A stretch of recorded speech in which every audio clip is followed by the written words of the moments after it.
Welcome to Virtual Coffee with Dawn Rickabaugh, the Note Queen, where we talk about owner financing and notes. Financial solutions, one mom and pop to another. Anyway, we'll go ahead and get started. Welcome to Virtual Coffee, anything having to do with owner financing and notes. My name is Dawn Rickabaugh. I'm your host for this morning, or hostess, but hostess reminds me of my time at Marie Callender's, just seating people for their dinner. But anyway, I'm really happy to, this is my favorite thing to do every month. And these conversations, when we understand the discounted note business, it just allows us to make create so many more solutions, create financial solutions, just one mom and pop to another. And if you've heard me enough, I just keep saying that over and over. It's my little tagline. So I'm just interested in how can we empower ourselves and each other, make our own finances and our communities more economically resilient by not sending our wealth up the food chain to the vampires on Washington and Wall Street. So to me, this owner financing and notes conversation is really big picture and matters on a lot of levels to me. So that's why the passion just keeps coming for this thing. So thank you so much for being here. Just want to remind you, if you haven't already, to go over to notequeen.com and create a free login account, a free Note Queen account. So if you create that login, it takes you to a page where I've assembled all of my free content in one place. And it's also a place where you go, hey, I need help with this one deal, and you'll easily find the links to schedule a consultation one-on-one if that's something that you want. I've had the pleasure of working with several people on a one-on-one basis to just help them through a situation or two or a concept that they have been wanting to get. So, but this is our venue. It's the pro bono. It's the way for us to just come together, all of us, to just have a conversation about this. And I already drank my coffee, so you'll just see me swigging on my water from now on. So first off, is Kathy Golden on? And if so, can she unmute? And also, this is a good time, Axel, for you to remind everybody about how to engage in the rules and things, how they work. Absolutely. So everyone on a computer, if you want to unmute yourself, on the bottom left corner of the screen of our little dashboard, Zoom dashboard here, you'll see an unmute. You can just click that, and you can go ahead and jump in and join the conversation. If you're on a mobile device, press *6, and that will also unmute you. If you have any questions, you can chat those into the computer here, and I'll be monitoring those and fielding those questions over to Dawn so we can get your questions answered. All right. Thank you very much, Axel, and I always appreciate you being here to make sure these things come off without a hitch. So is Kathy available yet? Is she here yet? Kathy's not here, but I have, there's two hot seats here. They're both marked with asterisks there. Derek, and Sean. Yeah, Derek Carter is here. I have Sean's paperwork right here, so let's unmute Sean. Okay, we'll do that. Hello. Hi, Sean. How are you? Good. How are you, Dawn? Hey, fantastic. So thank you for filling out one of these forms. So instead of me reading it, why don't you just give us the nutshell version of who you are and why you're on this call? Well, I'm an investor. I started out in the real estate industry about 15 years ago as just a salesperson back in California. Like a real estate agent? Yeah. And obviously the market fell through in 2008. So packed up, relocated my family to Oklahoma City, where the market was really good still. I mean, they didn't have the same type of appreciation we saw on the West Coast. So it was a good opportunity to start investing. So I started some fixing and flipping, a little wholesaling. Eventually became a landlord, which is what I primarily do now. But obviously after borrowing money from the banks and my private money lenders and hard money lender, these guys were making a ton of money off of me. Although I was making some money, I said, well, how can I get on the other side of the fence? So I found you just kind of studying some notes. I read a book called The Banker's Code a couple years ago. And that kind of was a light bulb moment for me, where you sort of learn how to be the bank. And I found you just doing some, research on notes and whatnot, and liked what I saw. So that's what brought me here today. I'm pretty much new to note investing, but trying to learn as much as I can so I can actually get the ball rolling as a note investor. I like, thank you for that. And I like what you wrote down here. Lol, I was wondering why my lender could take all the vacations while you're Yeah, I mean, he was always on vacation. So I was like, well, how does the guy get to take vacation so much? That'd be nice. Yeah. Well, that's awesome. So, you have a pretty, what were you before you were doing the real estate licensee? Did you have another career or college experience? Yeah, well, I have a college degree in IT, but I never used that degree. Like I said, I was doing real estate I started in the early 2000s. Prior to that, I was in the whole .com boom phase, and I worked for a couple of internet startups and got off into the real estate industry. And I was a regulator for the real estate industry for 10 years. I was actually an investigator for the Oklahoma Real Estate Commission. So I did that for a long time, became the chief investigator there. But as I did that, I was growing my real estate business and just decided to go ahead and do this full time. So that's what I do now. Okay, so I just have to ask you this. Are you undercover investigator for whatever we're going to talk about today? No, not at all. Not at all. You're not recording this? Well, I already know the NSA is recording this, so No. that goes without saying. Not me, no. Okay. Just had to get that out there. So Sean, in the few minutes that we have, what do you think I can do for you to move you along a little bit in your process? Well, I just kind of want to know how to get started. Like I said, this is new to me. So trying to, figure out where to find notes, who to buy them from. And I know, like I said, I've been doing some research. Some guys, their route is to buy from the banks directly.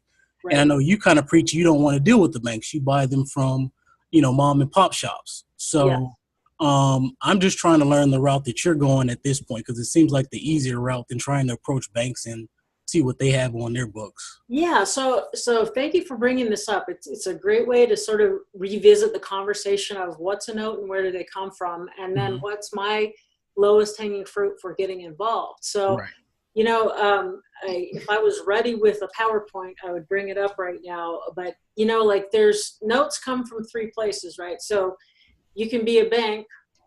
Can you be a bank personally? I mean, really, a bank.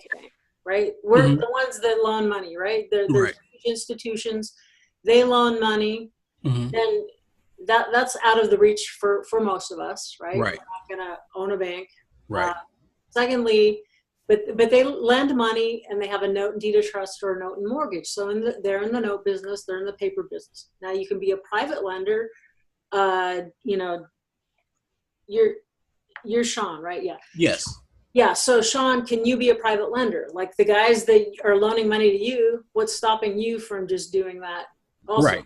That's within your grasp. You lend money to other investors, watch them sweat it out, and you collect the payments, right? Right. Exactly. So then you have a note and a deed of trust or a note and a mortgage, same as the bank. And then the third way where notes come from, and basically, to me, this is a no-brainer, fastest way I can see for you to get into it, because you're already in real estate, is for you to carry paper on property you already own. Okay. So you're not lending money to a buyer, you're lending equity. It's like the money that's stuck inside your house. Yes. So and you're going to have a note and a deed of trust or a note and mortgage, just like the private lender, just like the bank. So the fact that you are just lending equity doesn't change the deal structure. It just changes, number one, what hat you're wearing. You go from landlord to lender, right? And but you have the same security instruments. You get a lender's title policy, same as everybody else, and you see that. Now the thing if I don't know what your price points are, but a lot of times I think in Oklahoma City, maybe there's price points that are supportive of, I'm just making up numbers. I'm sorry, but like you buy something for 50, you put 10 in it, and you sell it for 90 with 10,000 down, and right, whatever, something like that. Right. So if you did something like that, that is your easiest low-hanging fruit because you're already obviously been an investor. You're an investor right now. You own property. So if you originate your own paper, to me, that's how, have you done that before at all? No, not personally. No, I've been on the other side of that because one of my properties I bought contract for deed. So Yes. I know kind of how that works. You know, my lender gave it to me contract for deed. He had to take it back from another investor because we have a track record and history. He said, hey, Sean, you can get this contract for deed for a year, then refinance it after that if you want. So.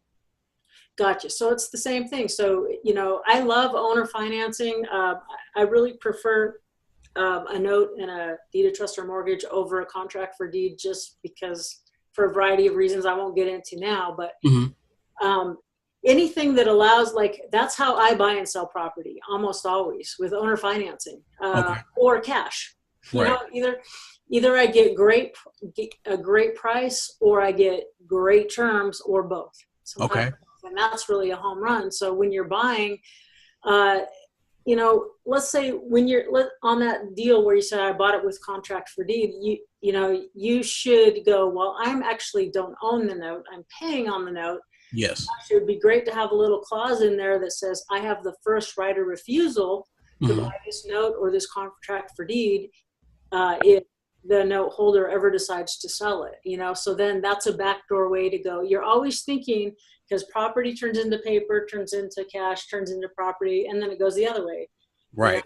You know, a note can turn into property, can turn into cash. And if you can always be thinking about the next evolution, you can position yourself to be as comfortable with paper or notes as you are with property or real estate. So, but to me, that's a low-hanging fruit thing for you. Now, it's easier and cleaner if you own it free and clear, but it's not impossible, right, you know, to wrap underlying financing. And, you know, as much as I don't like banks, I sure lick my chops when I get a chance to take a property subject to somebody else's loan. Yes. That's maybe like I've had a couple really great ones where like there's a 1% interest rate on it or something, you know. Yeah. So I just love leveraging that.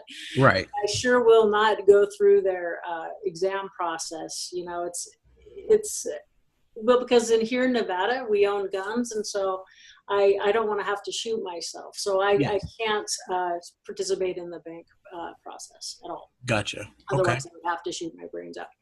So, it's just, my sister was just she just bought a property here in Carson City, and she was describing, and it's freaking ridiculous. It was a 1031 exchange. She was putting down like $240,000 and she only needed like $100,000 loan. Wow. And what they put her through to get that was absolutely mind-boggling. And I go, this is why I have a personal religion that I don't, I don't, you know, I can't deal with banks. I just won't. I'll never ask them for permission to close. I do understand that there's a place for that. But so Sean, does that make sense? I mean, your number one is buy a property, carry paper on it. Yes. Or something like that. Then you're already in the note business. So you're so close to it, it's about ready to bite you. Gotcha. You know, like a rattlesnake you almost stepped on. You know? Right. So the other thing is, you know, gosh, you know how the lending game goes. Just turn your hat around, put on a different hat, you know, be the lender guy, because you already are familiar with it. And it's a pretty robust product. It's not hard to find, right? It's people understand that. Now, when you go shopping for other people's notes, that's where a lot of people go, how do I find those? Right. And that's kind of where I'm at. Like, how do I find those? Because I think I may know how to structure my own, because I'm thinking about selling my personal residence contract for deed, because I have my rental properties, obviously. What type of yield or, you know, spread do you look for? Because I do carry a mortgage. It's a FHA 30-year fixed mortgage on my property. But what do you look for as far as, okay, down payment? How much do I want to make on top of what my mortgage already is? Well, number one, it's going to be defined by what the buyer will agree to, right? What they can afford and agree to. So just the standard note business kind of fundamentals here. Okay, so what makes a good note? Down payment. Yes. Okay? Hard cash equity, not sweat equity, not a gift from somebody, not a government handout. Right. Hard, money that they've earned painfully and carefully saved money. Okay, that's a different type of person, right? Right. So you're looking for someone who can put a lot of skin in the game, because that is one of the best protections that you have. It's called protective equity because it protects you from financial loss if there's a default. So Yes. the bigger the down payment, the better. But for an owner occupant, someone who's going to use it as their primary residence, Hmm. the standard acceptable down payment is 10%. So I would be looking at 10% or more. Gotcha. Okay. And I know in some areas it's easier to get that than others. Yes. And then you're looking at, so then the next thing you got to do is, well, what can they actually afford? So number one, you don't put them in something that they can't afford. You're going to want someone to underwrite them, like a mortgage originator, Yes. licensed mortgage, to put them through the regular test of the DTI and the ability to pay, and just document that, because you don't want to get someone into something that isn't good for them. Hmm. And the next thing is, what's the highest interest rate they will agree to and they can afford? They can Okay. afford, and then what's the highest interest rate? Because if you're looking at from the value of a note, is like, think about selling it to a note investor and what kind of yield is that investor going to want. So the closer the face rate on the note is to the yield requirements of your end investor, the less of a discount you're going to take. Does that make sense? Yes. Yes. So if someone, you find someone in town who's going to buy a note, even some of those lenders, private lenders often know how to buy a discounted note, same, because they're very similar product, right? Similar. Right. If they're going to want 8 or 10%, well, let's try 8. Then if you write your paper at 8%, then they can buy it at par. You see what I'm saying? Okay. Because all you got, they're out maybe $1,000, $1,500 for closing costs. Maybe you split that, whatever. But if the face rate on your note is 4%, yes, down here, and what they want is 8%, you can see that you're setting yourself up for a discount. So the farther the face rate of the note is from the desired yield of whoever's going to end up buying that note, yes, it's going to affect the discount, the price that you'll get for the note. And then you want to amortize it as quickly as possible. Now, in smaller price points, 120 and below, a lot of times it's possible for people to afford to amortize it over 10 to 15 years. Whereas if you get in the higher price points, it's tough for people to afford, less than a 20, 30 year amortization. yes. Right. So, but you want biggest down payment you can get, highest interest rate they will agree to and can afford, and the shortest amortization they will agree to and can afford. Okay. And then, so those are the things that preserve the present value of your money. Does that make sense? I mean, that Absolutely. Yeah. No, Okay. Absolutely. Well, great. So, really great questions. That spawns a lot of just things that I sometimes forget to think about, is going back to some of those basics. Right. So anyway, Sean, thank you so much for being on our show. And thank you for having me. I'm sure I have a lot more questions going down the line, but I certainly appreciate the website and all the information you provide on there. I did go ahead and join the other day. So. Oh, fantastic. Thank you. Combing through it. So. Okay. Welcome to the queendom. Thank you. I appreciate it. All right. Thank you so much. All right. I'm going to go ahead and mute again. Okay. Thank you. Okay, super great, right? I mean, just note basics, and it's, the note business has been so sort of arcane or obscure, or it seems like it's rocket science, and it's really not. When I came into the business, it was just some marketer that was really slick. Who was his name? I forget his name. America's Note Network, Russ Dalby. He was doing like these infomercials, and he was sending out all this marketing material. And that's how I learned about the note business. But because of the way I was introduced to it, I thought it was something so way different than like real estate and lending and everything else. But the deeper all these years later, I've just realized everything is a different side of the same coin. And to know one is to know the other. And if you really know real estate real well, there's no reason why you can't learn paper very well. And if you know paper very well, there's no reason you can't learn real estate. It's just, if you can get that flexibility in your mind so that you have more opportunities to make solutions happen, it's not only super fun, but it's very profitable and helpful. You create liquidity for your marketplace without relying on institutions. So next person is Derek is here and has been waiting, and I want to find him. Derek, are you there, Derek? I'm here. Fantastic. Thank you. Can you just tell us about yourself, please? Thank you so much for being with us today. Thanks for having me. Well, first off, when I first got into real estate, it was probably about 2007. I graduated from college, and my boss, I was training for the NFL. So my boss was like, you know what, this real estate thing, you can make just as much money, if not more, doing this as opposed to playing pro ball. So I was like, okay, well, let's do that, and I'll train and see what happens. Unfortunately, I didn't get in the NFL, but I had a little bit of knowledge. He was a hard money lender, so I worked for a hard money lender. Did that for a while, and then I currently work for the post office. Can you hear me? I can hear you great. Yeah. Okay. Okay. Putting this picture together in my head of a really ginormous, muscly guy working for a hard money lender. I get that, because then for collections, right? Oh yeah.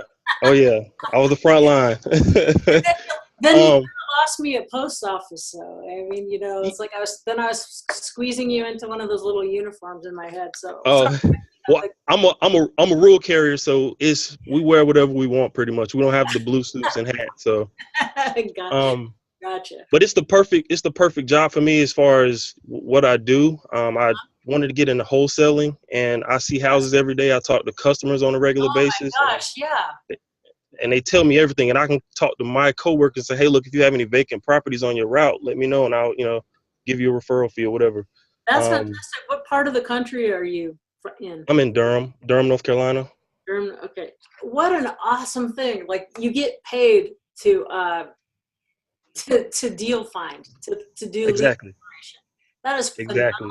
That is phenomenal. Exactly. Well, what I did back in 2006, I had my company. My hard money lender company. They had some property, some inventory that they ended up having to take back. So me seeing these properties on a regular basis, I said, you know what, I can probably get a loan from my company and get into real estate. So I took some of the properties at a discount. He let me do the loan. I refinanced out a lot of them. Rented them out for a while. My best investment was some land right next to a house that I got from the company. It burned down, so I didn't really know exactly what I was doing, but I went to the county and I bought it for like $6,000 and held on to it. Well, I sold everything else, but I kept that, and 10 years later to today, I sold it for about $100,000, $125,000. Wow! Just straight land. That's fantastic. So I was like. So that got me back into it. I took a little time off after I sold my rental properties, and it's kind of like, you know what, I think it's time for me to get back into it. So that's when I decided to put it on the market and sell it, and I did, and that worked out very well for me. That's fantastic. I guess where we are today, I was walking my dog for dollars, and I happened to see the perfect scenario. The house looked vacant, the mailbox was down, grass was a little high, it was a little dark, and the lights weren't on. So I was like, you know what, this is a perfect vacant house. So I went back and looked up the county information. I actually contacted the borrower the next day, and she was kind of hesitant at first, but then I built a rapport with her, and she told me everything. She's a retired teacher. I'm reading she owes about $105,000 on the property. She has a $95,000 first mortgage. It's a FHA, 3.875 interest rate. That's what kept me involved. The second, however, it was a $10,000 second. It's 14.9%. The house has been vacant for over 2 years, so no water's been turned on.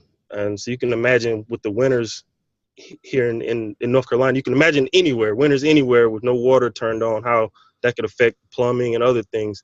She's got a leaky roof. So I took some guys in there. She actually gave me the keys. She trusts me enough to give me the keys, and I just take contractors in there to see like to get price ranges. Yeah, why did she move out? Just out of curiosity. Well, she her and her husband divorced, Mm-hmm. and he was managing the property. He was living there himself. She just left everything there, and he ended up getting in trouble, I believe.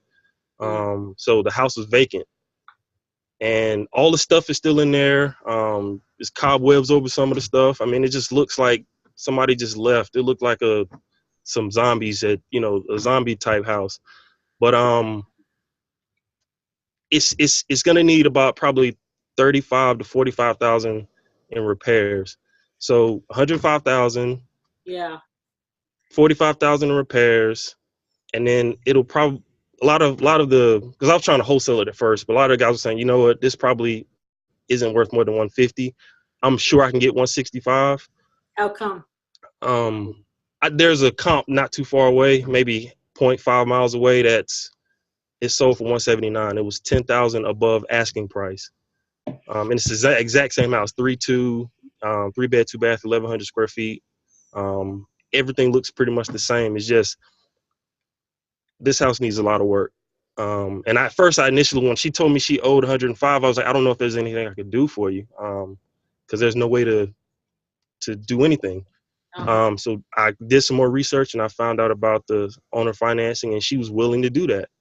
Okay, said, so this is great. So like if you're looking, someone who's a real estate rehab or flipper, they're going to be conservative, and they should be on the sales price. Where a lot of people get in trouble is thinking that they're going to, it doesn't mean you can't, but it's like when you bank on getting a premium for your property when everything else is selling for 150, but you're sure that you can get 10,000, 20,000 more. Maybe you can, but you don't bank on it. Like that would be a bonus. Yeah. So when I'm pulling numbers at, if it's an ARV of 150, to be conservative, which is smart. And also you should, at least my belief and what I do here is that I always have more than one legitimate, economically viable disposition or exit from the property, so that if the market tanks before I get it sold, or something surprising happens, that it will carry itself, and I can either rent it out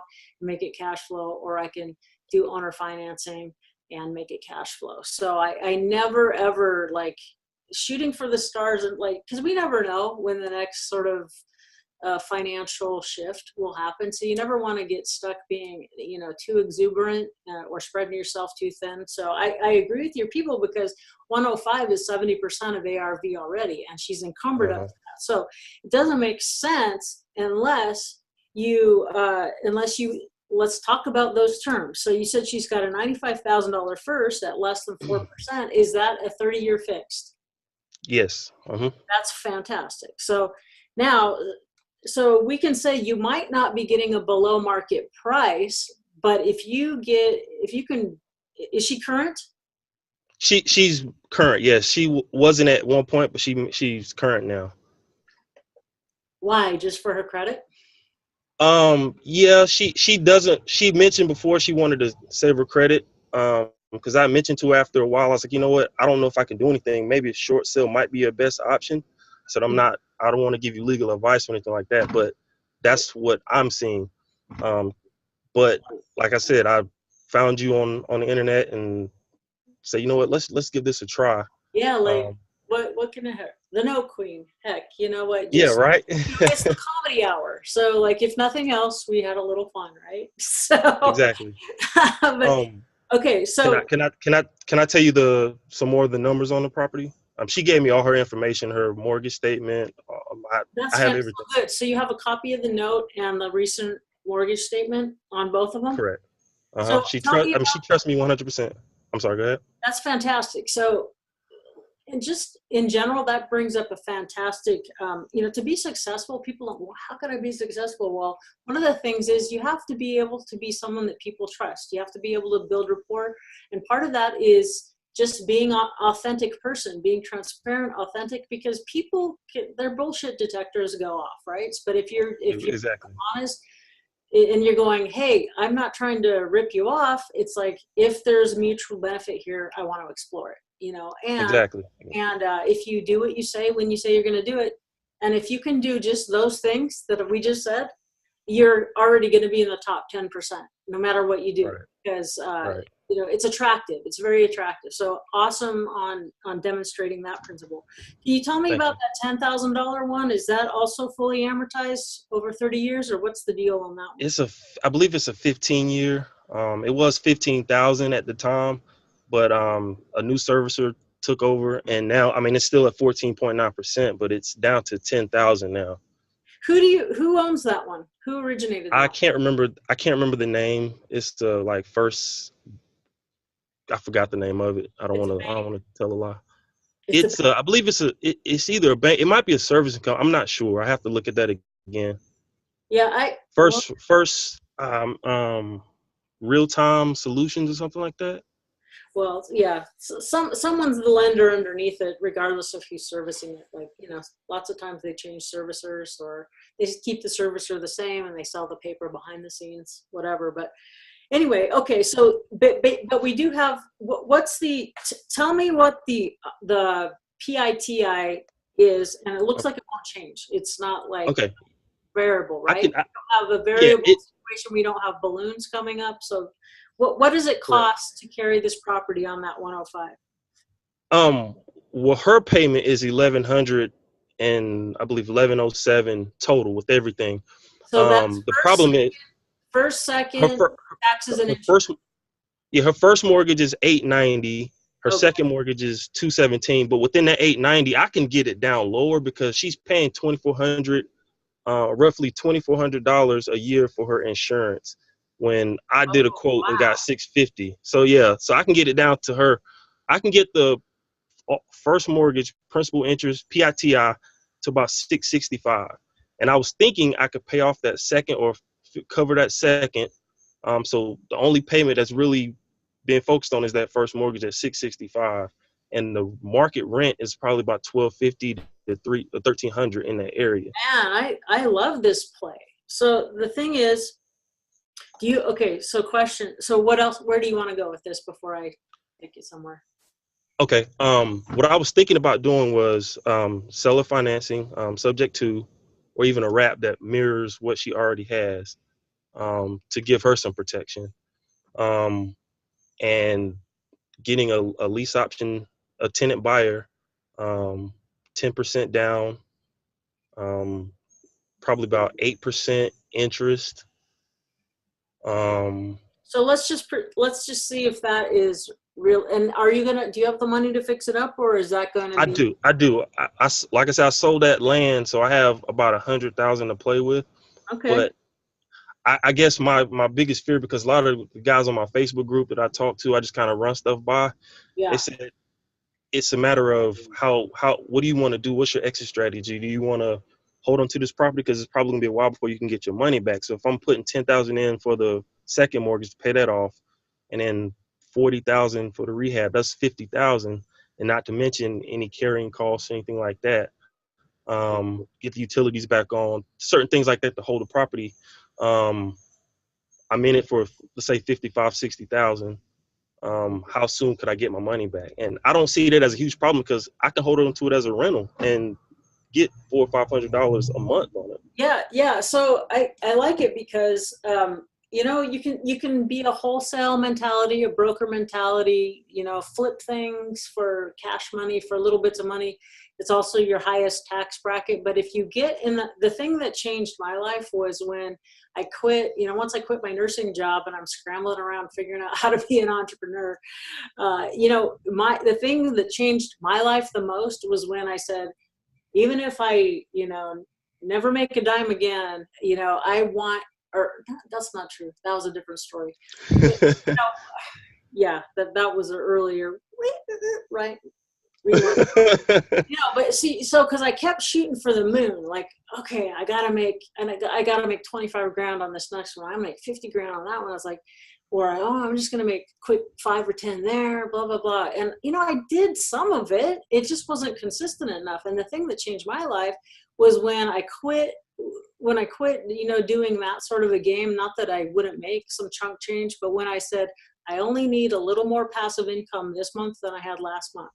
And every Uh-huh. month, even if it was $50 more, if I had $50 more passive income, that's how I gauged my success, is the passive income, the stuff that came in, whether or not I was paying attention to it very much, right? So I got you. Uh-huh. within a year and a half, that created a base salary for myself, where the PITI on my Southern California house was covered on a passive basis. Now that changed my life, because then as an entrepreneur, I'm not, clawing, scratching for the next deal, ran out of money or whatever. It's like I always had this base, and that has served me really well to think like an investor, not as a professional flipper, not that I don't do that, but it's like when you have an investment mindset of just that, the turtle and the hare, right? So it's just a little more passive income than I had last month. And pretty soon, if you stick to that, it changes your life, and you're like, oh my gosh, I'm actually free. Now I like my job, but I don't have to be here. So then you're free. You can work, you cannot work. You can, and all you have to do is have a little more passive income coming in than your expenses. So if you're building passive income and knocking back your expenses and living simply and intelligently, not, lavishly, not pissing away money, it's a game changer, right? So I think I like for you to hear oh, well, I got 100. I don't know. Are you gonna have big capital gains on that? I will, but I've already put that in my mind that, I'll just sit that aside and I won't touch it. Gotcha. Because it's, like I said, it's been a while since I've actually done something with the real estate, but I can find ways to kind of minimize it, but yeah. Yeah, so I like the way that you're thinking. Like, I got a big chunk of change, and yeah, you could flip something, or you could just, get into this cash flow mindset. So let's just see, before we let you off the line, I want to see what your return would be if you're going to tie up 50 grand. Don't you want to know that you have a pretty good return coming? Yes. Do you know what it is already? Have you already done the number? I've done different things, but I was even thinking there's certain things that I can do and I want to do, because I've never picked up a hammer and done some stuff myself. And I have a couple guys that I know are friends of mine, coworkers, who do kind of like their own personal rehabs and stuff. And some of the stuff looks nice. So a lot of guys say, you know what, I'll come and help you. So, and I have a handy father-in-law, a handy father-in-law who's really good at doing stuff around houses. So Yeah. I can get the contractors to do the major stuff, and I can go in and just kind of like bust my tail and take care of some of the other stuff. So I could probably get the rehab down to maybe 10, 15,000. Okay, well, we're just for kicks and giggles. We understand that there's a lot of variables, but let's just do an example. And Worst case, I would okay. almost wonder if let's just run this, that you're gonna have 100% leverage on the existing financing. You're not even gonna pay off that 10 grand, because the less money you have out to take the deal down, the higher your yield and less of your risk, right? All right. So I would, even though it seems like a painfully high interest rate, let's just leave it, because that's 10,000 less out of your pocket. Okay. Right? So in that case, you're only out let's say, what'd you say? Let's just call it 40 grand. Okay. So and you're going to sell it for what? Now, if you're going to offer terms, seller financing, or, in whatever form, whatever legal form, you said 165. Correct. Okay. And then you're going to get 10%. 10%.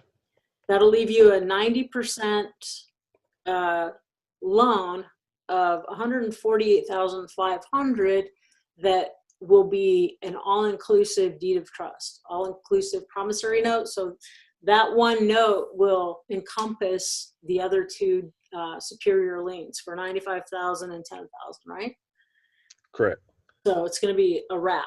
This is a wrap, subject to wrap. Okay, so 148.5, and what can this person afford? So you said it would rent for $1,250. And then we have to take out taxes and insurance.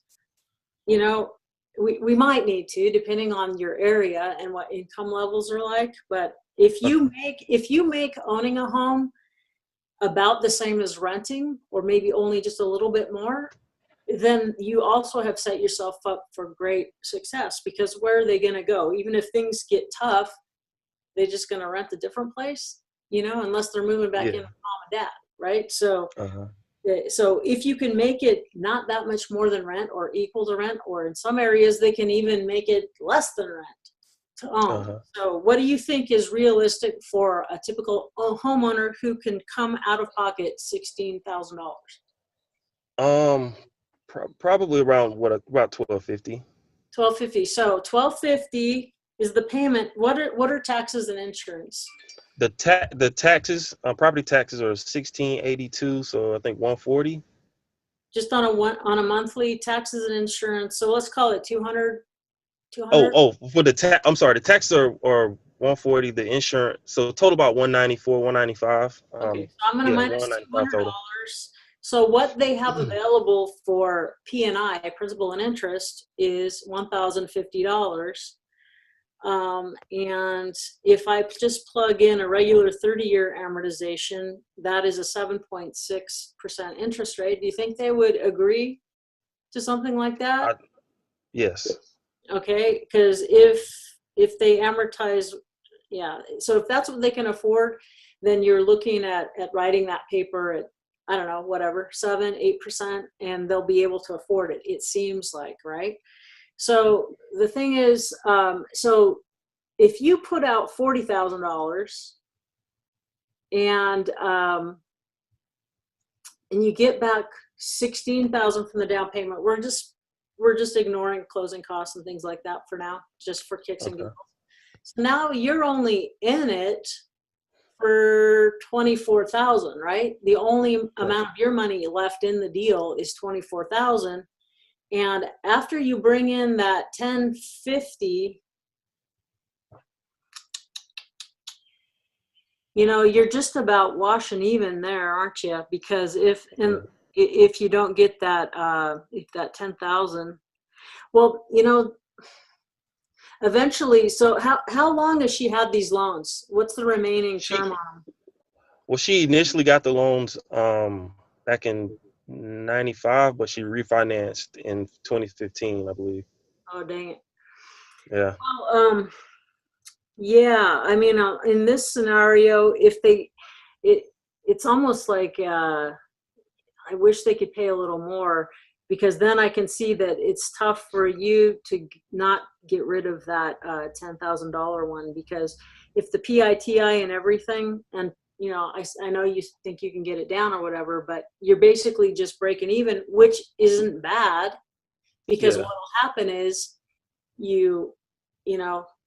those other loans will pay off, and then down the road you're just building equity and cash flow for down the road, right? So those underlying loans, in fact, you could, sometimes they can pay extra or whatever, but basically you would just be building like, hey, I'm going to have several years worth of payment. So like when the second pays off, then you can apply that whole amount to the first, you know what I'm saying? And so pretty soon, you have 10 years at the end, you have 10 years of payments, which would be 10 times 120 payments of, 1,050, so your 24,000 will turn into 126,000, so it's like, this isn't, I wish it was a little higher, but if you paid off that other thing, then you just have more money you're tying up. So then you're in it for 34,000. It can be reasonable, right? It's just not like, oh, right today money, but you're kind of young, right? Football player guy? You're 30, younger, right? So this is like, okay, when I'm starting to think about retirement, I'm going to have 1,050 coming in out of thin air.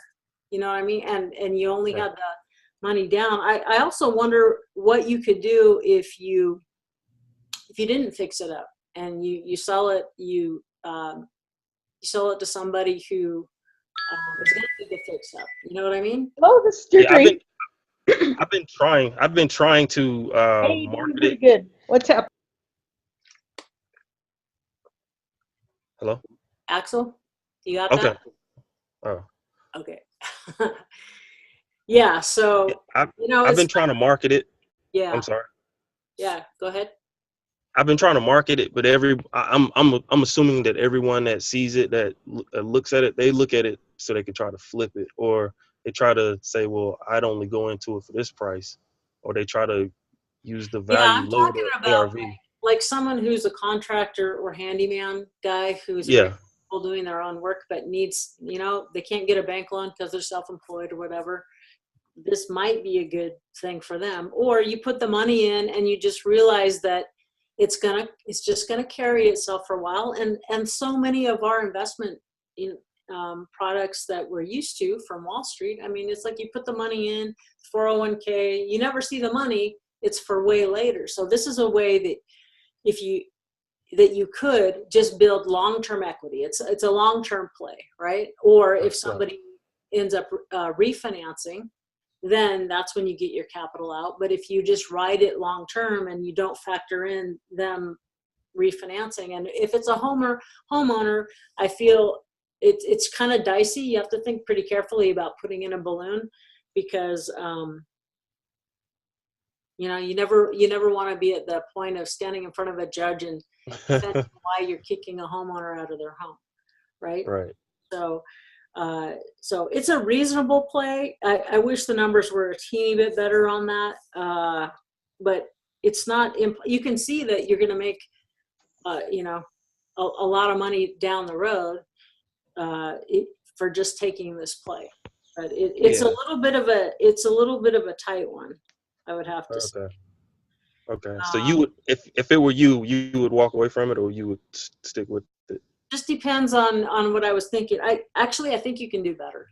I think you can do better, but if she's got a problem, it just seems to me like you could still help her, but it's without risking a lot of your own money, because that would be tying up a lot of money that if you had a lot more, I don't know, I just think your yields could be better, because I think you should be able to do something where it's cash flowing a lot sooner for you.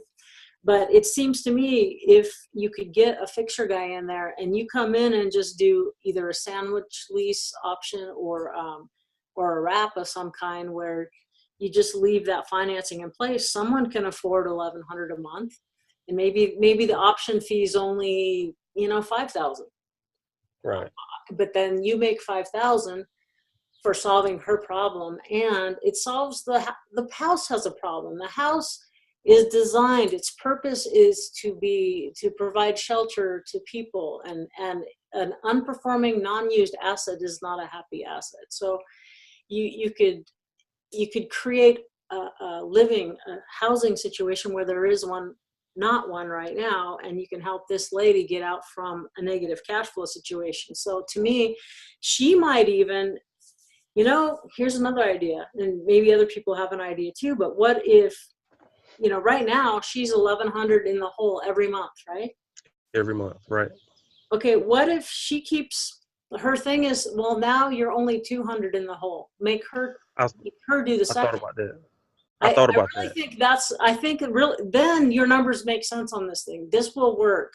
This will make sense for you if she takes on the second. So I would make her do that, and I think she should be happy, because now she's going from $1,100 to only $200 negative per month, and she's saving her credit. So to me, she's paying a $10,000 to save her credit. And I think that's pretty good, right? I'm glad you said that, because I was thinking that, but I was thinking I would pay it. But I was thinking about that too. No, I think she should pay it. I think that is fair. I think because otherwise you're taking on too much of the risk. I think she needs to share in the risk. She's got a situation and you're doing the best you can, but hey man, you're not a charity, right? You're doing good, but if you don't make money and do well, then you don't survive to help the next person. Right. So that's what I think. I'm gonna have to use that line. She should need to contribute that for that second. If she can pay it off, she should. If not, that's just her contribution to the deal is $200 a month. Okay. Because then the numbers work. Then they work really well, actually, I think. Yeah, and I was being conservative about the rent. $1,250, I could probably get like $1,325, somewhere in that range. Okay, so then your yield can really make sense then, because if you can bring in $300-400 a month passive on this, in addition to building that way down the road tail end we were talking about, that's the kind of stuff that retirements are built on where you're not wondering if you're getting a check from the government. Like my life is set up so that I don't expect anything. I don't expect health care. I don't expect Social Security. I don't expect anything. I've set so no one can buy my vote that way either, right? Right. Right. So, Right. anyway, so fantastic. I mean, this has been great. Did you feel like you got something out of that, Derek? I feel like I got a lot out of this, and it's made my vision for everything a lot clearer. I do appreciate that. Okay, fantastic. Thank you so much for spending your time and being with us today. So good luck on all that. Thank you. Thank you so much. Okay, so Axel, are there any chats or questions or things that, we've got about 9 minutes left on this call. Where do you think we should go from here? Most of the questions that have come in are just comments to Sean, and you've hit most of those points on the dot. Sue Allen's just agreeing that that's a standard on a wrap. If you want to just open up the lines, I mean, that might be fun. Well, let's just open up the lines, and we've gotten through 2 awesome hot seats today, so let's call it good on that. And so let's just chat. Anybody that wants to talk to Dawn, just unmute yourself. If you're on a mobile, just press *6. That'll do the same thing. So we only have a few minutes, so if you want to jump in and ask Dawn a question, do so before we end the call. Or just say hi, or share some great resource that you've come across. It's great to share what's working and what's not working. So, till someone jumps in, I'll just tell you a note deal that I'm working on right now. I'm buying both property and paper, and that reminds me to advertise that I have my 2-day property and paper summit coming up later this year, October 1st and 2nd, in beautiful, stunning South Lake Tahoe. So if you have a desire to go deeper into these concepts and to build some relationships in a small group setting, I can only sell about 50 seats. It's a very intimate gathering. And we had a fantastic time last year. But if you can go visit propertypapersummit.com and see if that's a good fit for you, the best pricing is if you come with 2 people, then it is only $500 per person and includes quite a bit of food, quite a bit of your meals as well. So, but anyway, a note that I've been working on is here was the deal. A guy who had 11 properties. This is in northern Texas. He had 11 properties that he had in his portfolio. He's sick and tired of being a landlord. And so, and he still got some bank loans. So maybe let's call it 200 worth in bank paper. And that he's sick of these properties. So what he did is he sold all 11 properties in a portfolio to a handyman contractor type guy in his town who had some money but couldn't get financing on all of these. So he did owner financing. So he sold all 11 properties. There are 10 residential rentals and 1 commercial rental. And he sold it for $500,000. And he took $50,000 down. So he's got a $450 note that there's a blanket mortgage, a blanket deed of trust. So it's 1 note secured by 11 properties. And then they're all cash flowing. They're all rented, none are vacant. And so the handyman contractor guy, he had $50,000 cash. And then from the cash flow from the properties he's paying, and they set it up. And I don't see this very often. That's why I'm bringing it up. They set it up for bi-monthly payments or half monthly payments. So $2,000 on the 10th and $2,000 on the 25th, which sort of corresponds with when the rents come in from these various properties. So he's amortizing it, he's paying it down pretty quickly. But so $450,000 at I think he wrote it at 8.52%, which I think is a pretty fair deal. He's making 8.5% on his money. He's getting the money in, right? The guy that sold these properties, he gets the money in, that $4,000 in, and then he takes that money and pays down on his $200,000 balance bank loans. So that was working out for a couple of years, and now the guy just wants out. So he wants to sell the note. The balance at this point is, I don't know, 430,000, and looks like we're buying it for about 300,000. So which I'm really happy with. The BPOs came in, the values came in to support that price very well, and I just thought that was interesting where you can pay, the guy's paying, because he's paying 2 payments a month, he's amortizing it down over 16 years, fully amortized, a $450,000 note.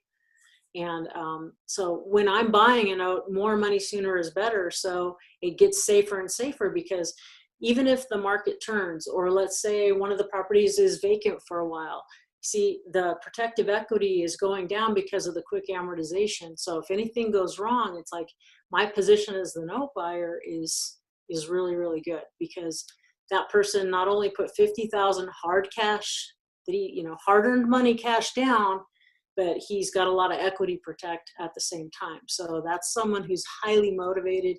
And then single family residences are, pretty much bread and butter for cash flow. So that's just something I'm doing this week. That should probably close by the end of the month.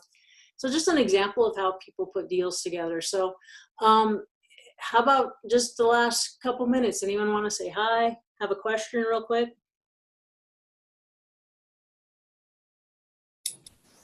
I do have someone that chatted in a question. Okay. This is from Jerry, and Jerry says he just started trying to begin note brokering. Mm-hmm. Best to start local. Best approaches to finding those seller finance notes.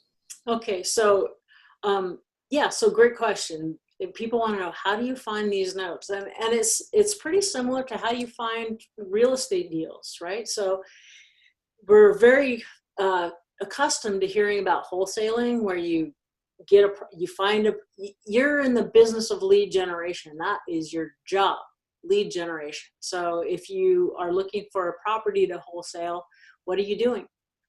What are those activities? A lot of people do direct mail. They do, they create websites. They network.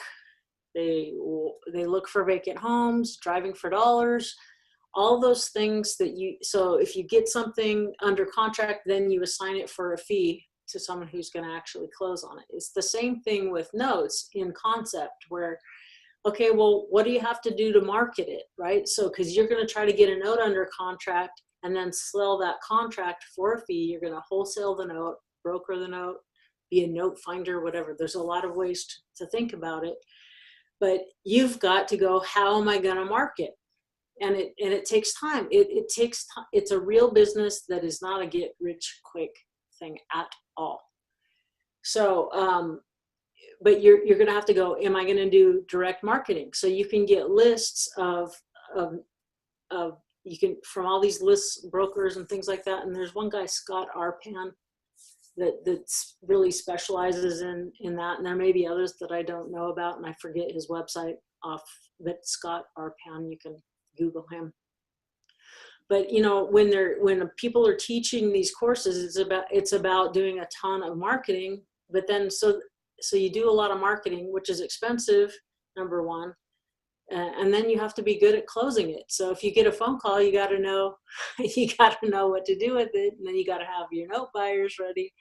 So, but anyway, finding them is direct marketing, mail marketing, websites. Attracting. I've got a guy who is excellent. He gets a lot of traffic. He's very sophisticated and done really well at the website stuff. He gets a lot of leads through his website, and he's an excellent closer. He's an excellent closer, negotiator and closer. So it's relationship building. The things that I do I have done most is just positioning. So, I had the blog, and I wrote a book, and I began speaking, and now I do this podcast, and people just know who I am and what I care about. And so then I get referrals, and people bring me deals. And another thing to think about, and I know there's no harm in making a buck, flipping a deal, but by far if I could get you to think about being an investor first and a broker second or a wholesaler second, I will consider myself successful, because that's when my life changed, is when I started thinking like an investor, not like a cog in the wheel, like just, just flipping things for money. Now, some people, that's their gig, but I would much prefer take a piece of every deal, or like take it down with someone else's money and keep a piece of the spread, because just like I said, a little more passive income this month than I had last month. So it's just a lot of work. So whether you're going to be successful at real estate or notes or both, you've got to spend time and money somehow, and you should figure out, which is what you have more of. Do you have more time than money, or more money than time? So it really makes a difference. But if you just start at least talking about what you love, and the most successful thing, the most powerful thing that you can do to get into the note business is to develop your personal capital partners, your financial friends, so that when you come across a deal, maybe you don't flip it for a fee, maybe you take it down with your partners, and then you're investing in notes. And don't put it off. Think like an investor now, even if you think you don't have the money. When I started, and I'm over time now, so I apologize, but I was out of my own money because I quit my nursing job in 2004, and it took me an embarrassingly long time. I was on the short bus to the Queendom. It took me a long time. I was out of all my own money by the time I finally caught my stride and started building a portfolio. That actually ended up being a blessing in disguise. So I would take down a note. My financial friend would come in with me. They would get a certain return, and I would keep a piece of it for my part of the deal, for finding it and managing it. And that changed my life. So anyway, we're going to wrap it up. Thank you so much for spending this hour with me. Don't forget to create your free Note Queen account and to visit propertypapersummit.com. Love to have you there. Grab a seat, bring a friend, and above all, use your powers for good and go out there and create financial solutions, just one mom and pop to another. You guys have a great day. I'll see you next time. Bye-bye. You've been listening to Virtual Coffee with Dawn Rickabaugh. For more, please visit notequeen.com.